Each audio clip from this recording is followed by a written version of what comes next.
US president Donald Trump ഒരു പുതിയ നീക്കം നടത്തിയിരിക്കുകയാണ്.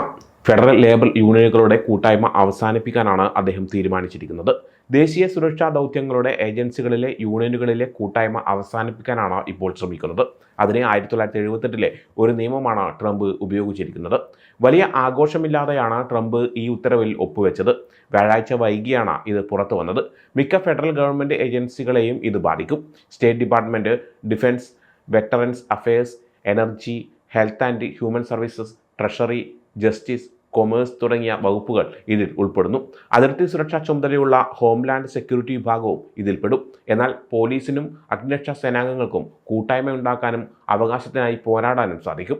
1978 സിവിൽ സർവീസ് റീഫോം ആക്ട് പ്രകാരം തനിക്ക് ഈ അധികാരം ഉണ്ടെന്ന് ട്രംപ് പറയുന്നു.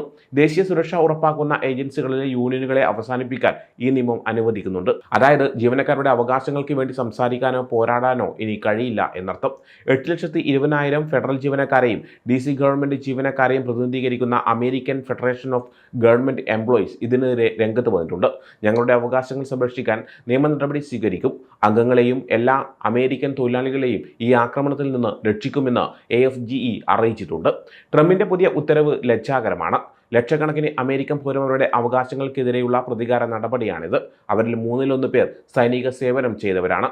യൂണിയനിൽ അംഗമായതുകൊണ്ട് മാത്രം അവരെ ദ്രോഹിക്കുന്നത് ശരിയല്ല എന്നാണ് AFGE national president Everett Kelly സംഭവവുമായി ബന്ധപ്പെട്ട് പ്രതികരിച്ചത്.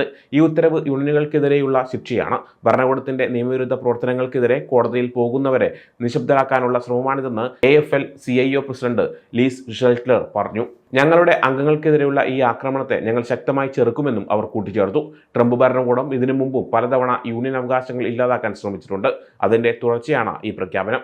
ഈ മാസം ആദ്യം ട്രാൻസ്പോർട്ടേഷൻ സെക്യൂരിറ്റി അഡ്മിനിസ്ട്രേഷനിലെ ആയിരക്കണക്കിന് ജീവനക്കാരുമായുള്ള കളക്റ്റീവ് ബാർഗൈനിങ് കരാർ അവസാനിപ്പിക്കുകയാണെന്ന് DHS അറിയിച്ചിരുന്നു. TSA യൂണിയൻ ഇതിനെതിരെ പ്രകോപനമില്ലാത്ത ആക്രമണമെന്ന് വിളിക്കുകയും ഇതിനെതിരെ പോരാടുമെന്ന് പ്രതിജ്ഞയെടുക്കുകയും ചെയ്തിരുന്നു. പ്രഖ്യാപനത്തെക്കുറിച്ച് വൈറ്റ് ഹൗസ് ഒരു വിശദീകരണം നൽകി.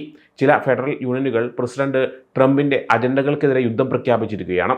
അമേരിക്കക്കാരെയും നമ്മുടെ ദേശീയ താൽപ്പര്യങ്ങളെയും സംരക്ഷിക്കാനുള്ള ശ്രമങ്ങളിൽ യൂണിയനുകൾ തടസ്സമുണ്ടാക്കുന്നത് ട്രംപ് അംഗീകരിക്കില്ല എന്നായിരുന്നു ആ വിശദീകരണം. ഇനി എന്താണ് 1978 നിയമമെന്ന് നോക്കാം. 1978 സിവിൽ സർവീസ് റിഫോം ആക്ട് കൊണ്ടുവന്നത് പ്രസിഡന്റ് ജിമ്മി കാർട്ടറായിരുന്നു. 1978 ഒക്ടോബർ 13 ഈ നിയമം കൊണ്ടുവന്നത്. അന്ന് വരെ നിലനിന്നിരുന്ന സർക്കാർ ജീവനക്കാരെ എങ്ങനെ നിയമിക്കണം, അവർക്ക് എങ്ങനെ സ്ഥാനക്കയറ്റം നൽകണം, ജോലിസ്ഥലത്ത് എങ്ങനെ സംരക്ഷിക്കണം എന്നതിനെക്കുറിച്ചുള്ള നിയമങ്ങളിൽ മാറ്റം വരുത്തിയാണ് ഈ നിയമം കൊണ്ടുവന്നത്. ഗവൺമെന്റ് കൂടുതൽ കാര്യക്ഷമവും നീതിയുക്തവും അഴിമതിരഹിതവുമാക്കുക എന്നതായിരുന്നു ഇതിന്റെ ലക്ഷ്യം. ഈ നിയമത്തിന്റെ ഭാഗമായി office of personnel management OPM എന്ന പേരിൽ ഒരു വകുപ്പുണ്ടാക്കി.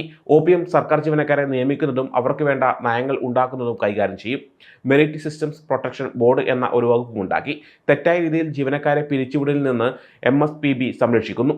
മറ്റൊന്ന് ഫെഡറൽ ലേബർ റിലേഷൻസ് അതോറിറ്റി ആണ്. യൂണിയനുകളുമായി ബന്ധപ്പെട്ട കാര്യങ്ങൾ കൈകാര്യം ചെയ്യുകയും ജീവനക്കാർക്ക് ന്യായമായ പരിഗണന നൽകുന്നു എന്ന് ഉറപ്പാക്കുകയും ചെയ്യുന്നു.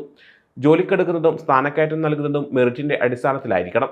അതായത് രാഷ്ട്രീയ ബന്ധങ്ങൾ ഉപയോഗിച്ച് ആരെയും നിയമിക്കാൻ പാടില്ല എന്നാണ് ഈ നിയമം പറയുന്നത്. രാഷ്ട്രീയപരമായ കാരണങ്ങളാൽ ആരെയും ജോലിയിൽ നിന്ന് പുറത്താക്കാൻ പാടില്ല. ഈ നിയമം ജീവനക്കാരുടെ അവകാശങ്ങൾ സംരക്ഷിക്കുന്നുണ്ട്. തെറ്റായ കാര്യങ്ങൾക്കെതിരെ ശബ്ദമുയർത്തുന്നവരെ സംരക്ഷിക്കുന്ന വിസ്ലേ ബ്ലോവർ പ്രൊട്ടക്ഷൻ ഈ നിയമം ഉറപ്പാക്കുന്നുണ്ട്. അനധികൃതമായ കാര്യങ്ങൾ റിപ്പോർട്ട് ചെയ്യുന്ന ജീവനക്കാർക്ക് സംരക്ഷണം നൽകുന്നു എന്ന് നിയമത്തിൽ പറയുന്നു. അതുപോലെ സർക്കാർ ജോലികളിൽ വിവേചനം കാണിക്കുന്നതും രാഷ്ട്രീയപരമായ സമ്മർദ്ദം ചെലുത്തുന്നതും ഈ നിയമം തടയുന്നു. ചില കാര്യങ്ങളിൽ കൂട്ടായ വിലപേശലിന് ഈ നിയമം അനുമതി നൽകുന്നുണ്ട്.